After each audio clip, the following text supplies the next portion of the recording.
Hi, third graders.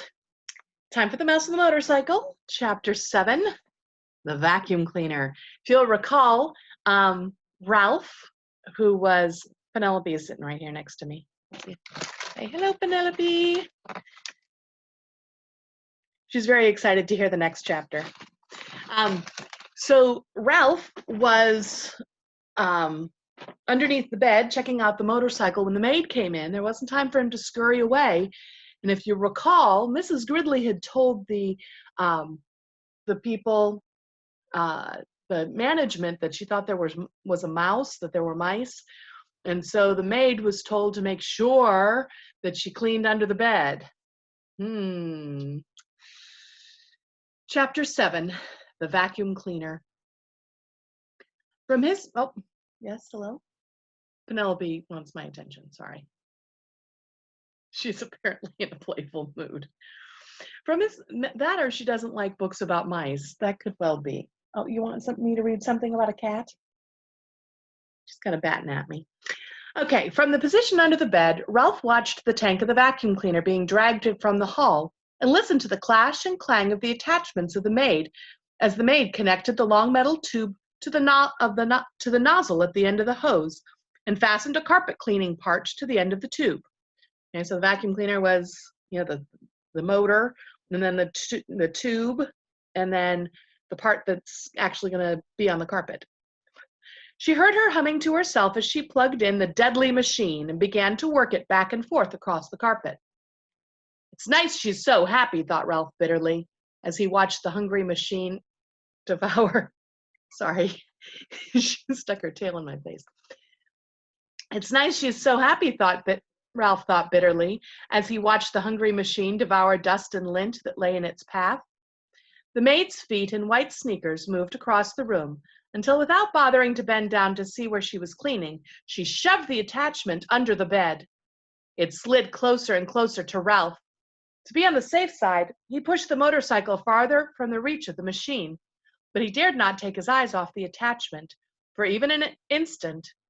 He shuddered as he watched it gobble a dust mouse, but even as he shuddered, he was fascinated by the power of the motor. The maid began to sing, "I'll give you a paper of pins, so that's the way my love begins." The attachment fell off the end of the long tube, but the maid, whose thoughts were elsewhere, did not notice. Now Ralph could feel the machine suck in its breath and knew he was in danger of being inhaled along with the dust mice. So the little attachment on the end fell off, so it's just this empty, gaping tube sucking in air. Recklessly, the maid pushed the open end of the tube back and forth any old way. There was no guessing which way it would go next. Ralph had to run with the motorcycle to avoid the terrifying hole at the end of the tube. He ran to the right, he ran to the left, and still the maid pushed the tube around, unaware that the attachment had fallen off. Suddenly, the maid threw down the tube, but did not turn off the motor. The tube landed with a bump and a bounce, and before Ralph realized what was happening, the awful machine had inhaled his tail. He felt himself being pulled by the suction across the carpet. "Help!" He could not help keep from squeaking, but no one heard him over the roar of the machine. He just managed to catch the rear wheel of the motorcycle as he was sucked along the carpet. He hung on with all his strength. The machine, which was strong enough to suck up a mouse, was not strong enough to suck up a mouse and a motorcycle. Ralph lay there on his stomach, hanging on for dear life, feeling his whiskers and fur swept back towards the machine. From his position on his stomach, Ralph could see the girl standing in front of the dresser. She was smiling at herself in the mirror and arranging her hair, dreaming, no doubt, of the busboy. Ralph despaired. There was no telling how long she would stand there in that silly way. With the vacuum cleaner motor making so much noise, the housekeeper was sure to think that she was busy working. Ralph felt his paws beginning to slip. He did not know how much longer he could hold out against the machine. He had to think of something and think of it fast. With every bit of strength he had left in his body, he clung to the wheels of the motorcycle with his left paw, while he moved his right paw up to the exhaust pipe. If he could just manage to pull himself along until he could get onto the motorcycle.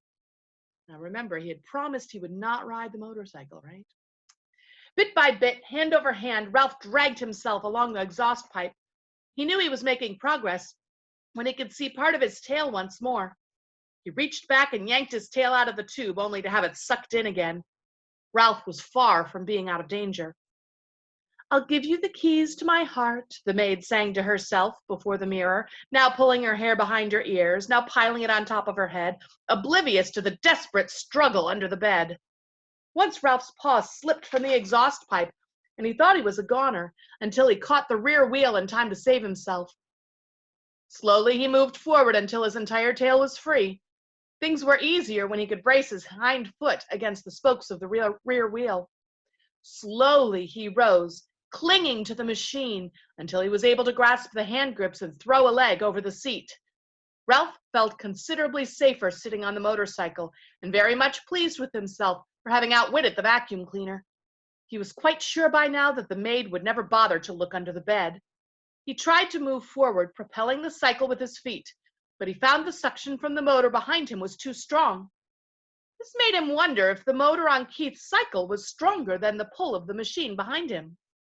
The more Ralph thought about it, the more important it seemed to him to find out. "No, I won't." "Yes, I will," Ralph argued with himself. He had promised not to ride in the daytime. Yes, but Keith did not know he would have a chance to see which was stronger, the motorcycle or the vacuum cleaner. Keith would be interested, wouldn't he? Wouldn't any boy?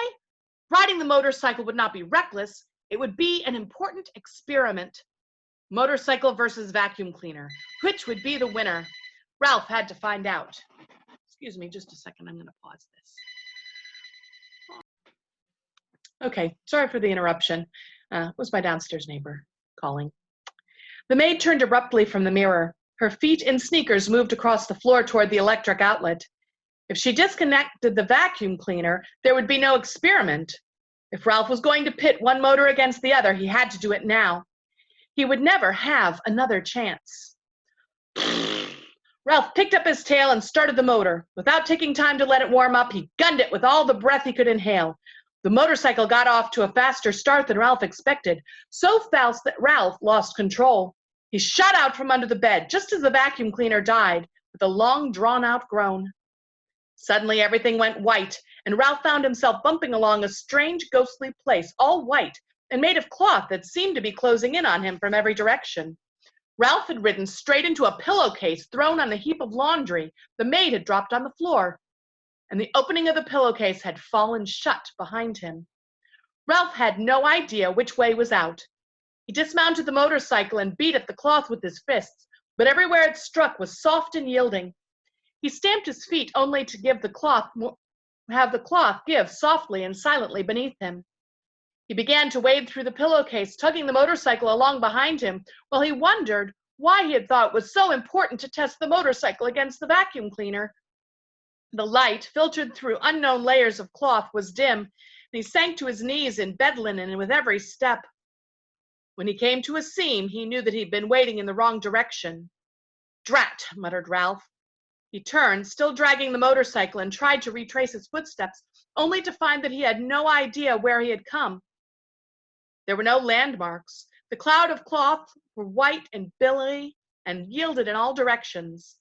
"Double drat!" He stamped his foot, only to find himself sinking deeper into the linen. From the swishing sounds he could hear outside, Ralph knew that the maid must be unfolding clean sheets over the bed. He plodded on, dragging the motorcycle without direction, with very little hope. "You promised to buy me a blue ribbon," sang the maid, "to tie up my bonny brown hair." Down the hall, the door opened.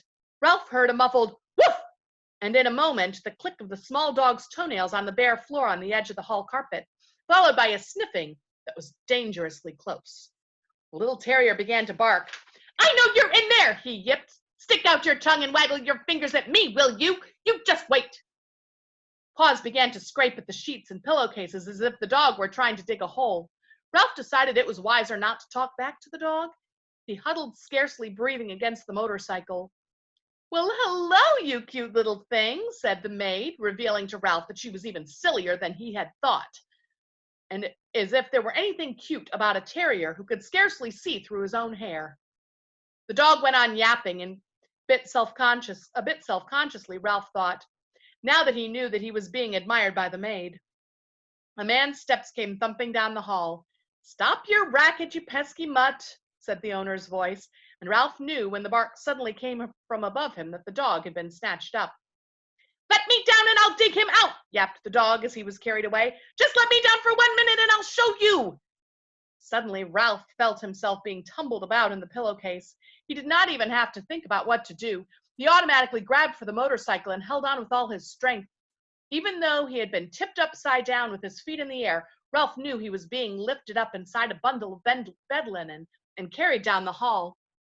He lay still, his front paws locked around the front wheel of the motorcycle, waiting to see what would happen next. The maid walked a short distance to what Ralph judged to be a linen room, and there she dumped her armload of bedding before she went off to clean another room. Ralph was deep in the hamper, where no light filtered through at all.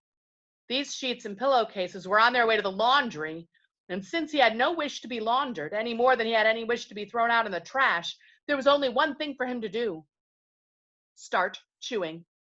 Ralph ripped up the pillowcase with his sharp teeth, and in no time he had made a ragged hole, which he crawled through. When he tried to pull the motorcycle after him, he discovered that the hole was too small. He had to stop and chew it bigger before he could pull the machine along with him. Ralph chewed through another layer of cloth, and then another, as he worked his way upward, each time enlarging the hole for the motorcycle. His jaws began to ache, and still another layer of cloth lay ahead, this time a damp bath towel, which would make for slow chewing. Ralph was forced to make a decision. Did he want to save his life, or did he want to be carried off to the laundry with the motorcycle? There was only one answer. He wanted to save his life. He must abandon the motorcycle. With aching jaws, Ralph chewed onward and upward, moving faster now that he was making mouse-sized holes instead of motorcycle-sized holes. The bath towel had left an unpleasant, furry taste in his mouth. Gradually, light began to filter through the cloth until finally, when Ralph thought he could not force his jaws to close on one more mouthful of fiber, he emerged into daylight at the top of the hamper. "Whew!" Ralph gasped, rubbing his aching jaws and wading across the sheets to the edge of the hamper. He leaped lightly to the floor and, hugging the baseboards, scurried down the hall to room 215, where he flattened himself and squeezed under the door. Safe but exhausted and filled with remorse at the loss of Keith's motorcycle, Ralph dragged himself off to the mouse hole to catch up on the sleep that he should have had that day.